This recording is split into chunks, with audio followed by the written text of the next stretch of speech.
Hello mga besh, another day, another vlog, and today is Wednesday, January 7. So, wala naman tayong mga ganap today masyado. And today daw, isa sa mga pinakamainit na araw dito sa Victoria. So, tingnan natin. Naglalagay lang agad ako ng sunblock pagka umaga. Sa mainit, wala natin maglagay ng sunblock.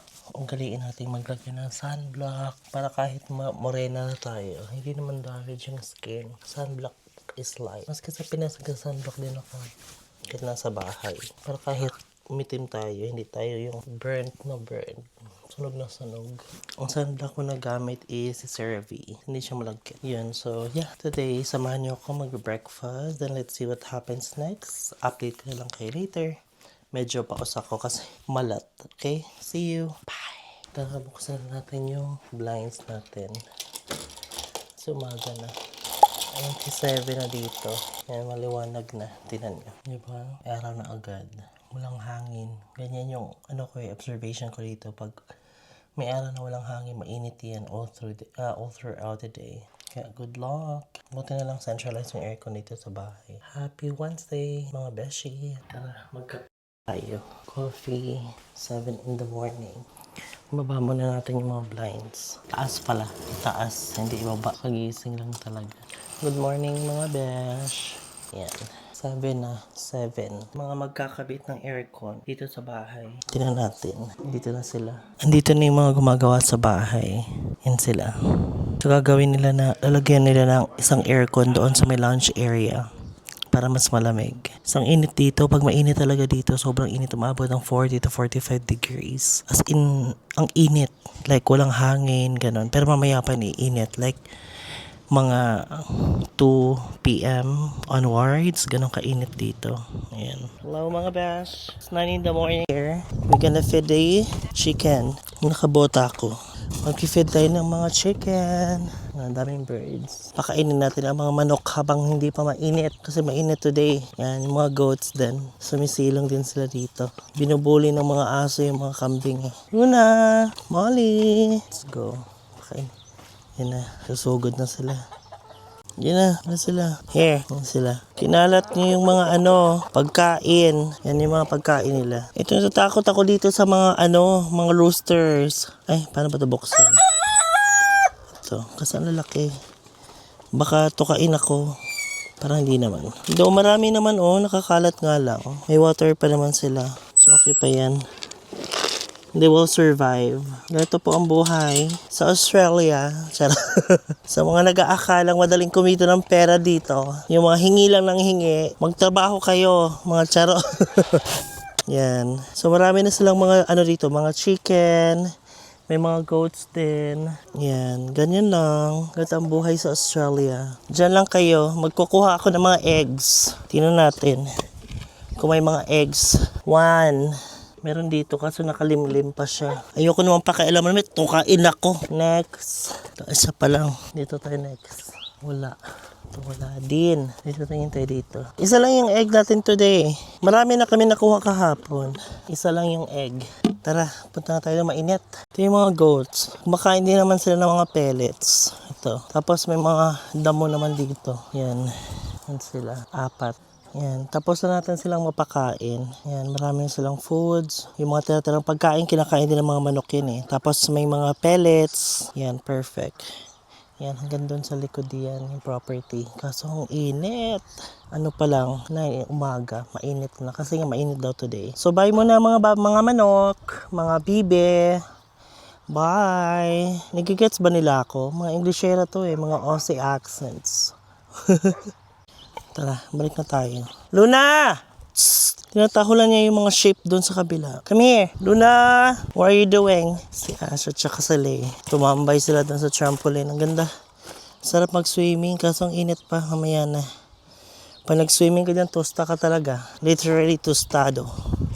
Yan, 1 p.m. na dito. 40 degrees na yung init. Ano pang drinks? Tumarang pang drinks. Kuha tayo ng Coke Zero. Ay, gusto ko yung Fanta. I want the Fanta one.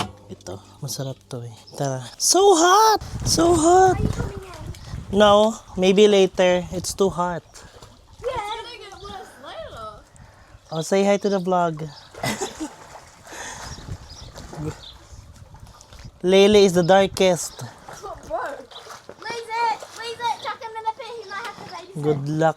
Diyos ko, lutong-luto na sila. Ako ayoko. Ang init. Maya na. Mag-iinom lang ako dito.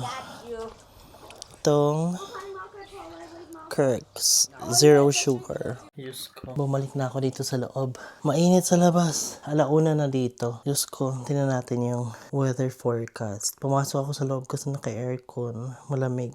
Ayan, 41 degrees. Extreme heat. Alert in effect. Extreme heat. By 2 p.m., magpo-42 siya. 3 p.m. 42, 4 p.m. 43, 5 p.m. 43, 6 p.m. 42, 7 p.m. 41, then 8 p.m. 38 degrees. Good luck. So dito na tayo sa loob. Delikado. Pa-fresh. We have visitor in the house. Pinapasok yung mga dog kasi ang init. Sobrang init. Luna! Molly! Nasuot sa inyong kwarto. Molly! Molly! Come here! Come here! Hi! Pinapasok sila kasi mainit sa labas. 42 degrees. Dito na tayo sa loob. No? Naka-aircon, no? Gagawa kami ng Shanghai cake. Wait na lang natin. Luna, Mali. Hi! Hi to the camera! Mali!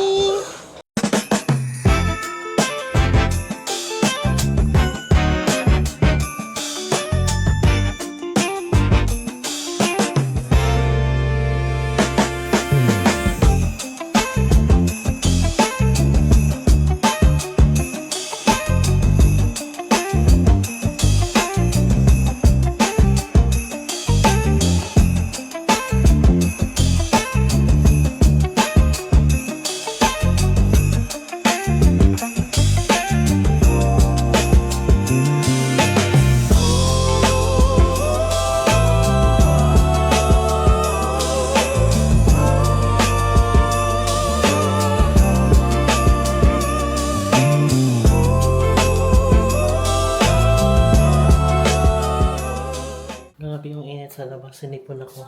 Kasi ako kanina, nagpakain ako ng mga chicken. Sinipon ako. Ayan na, may mga bisita kami. Luna! Luna! Luna! Luna! Luna! Luna! Luna! Luna! Gustong-gusto niya yan pag inaano sa minamassage. Where's mine? Mali! Mali! Mali! Mali! Nanood kami ng tennis. Yan. Yung pastime namin dito manood ng tennis. Sigadeki versus Andreeva.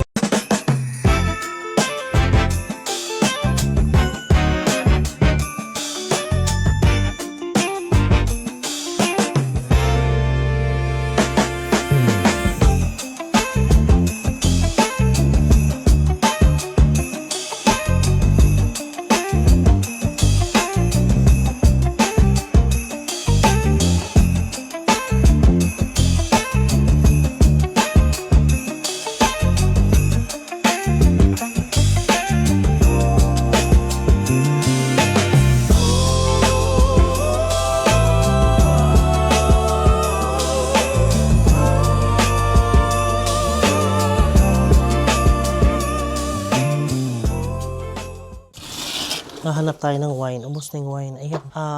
7 na dito. 7. Hindi na ganun kataas yung araw. Pero still, mainit pa din.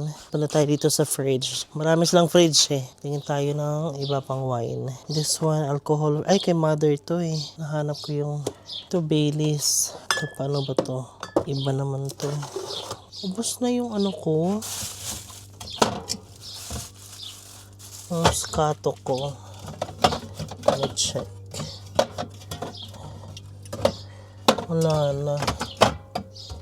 Inubos na yung Moscato ko. Hanap tayong iba. Hindi ko naman kasi bet yung ibang mga drinks dito. Siyempre, hindi pwede dito kasi freezer to. Dito. Let me check. Ito pala yung Moscato ko. Kinuha nila. Ito pa. Yan, dalawa. Ito, ang dami pang wine. Ito ba to? Ito, Moscato. Yan, akin lahat yan. Requested ko kasi yung mga Moscato na yan. So, this is mine. Ito muna inumin ko. Yan. Tapos ito. Lahat yan requested ko.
Mag-swimming kami. Night swimming. Kasi 8 na ng gabi. Ang dami kong dala. Dala ko yung alak ko.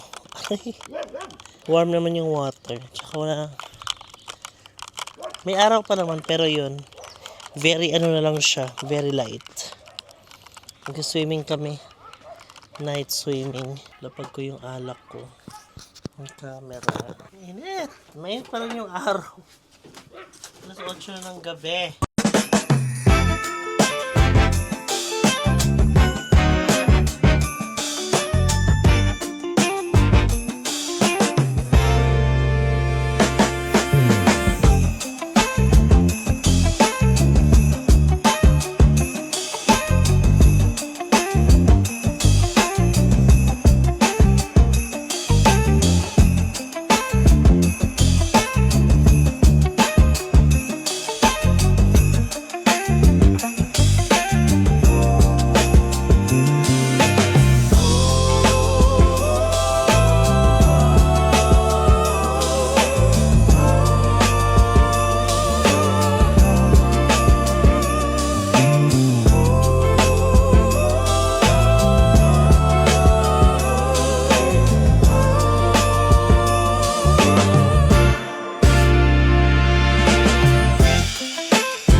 Tara mag-dilig tayo ng mga halaman. Magla-9 na ng gabi dito. Para maliwanag pa din. Nag-swimming kasi kami kaya basa pa ako. Para mahina yung tubig.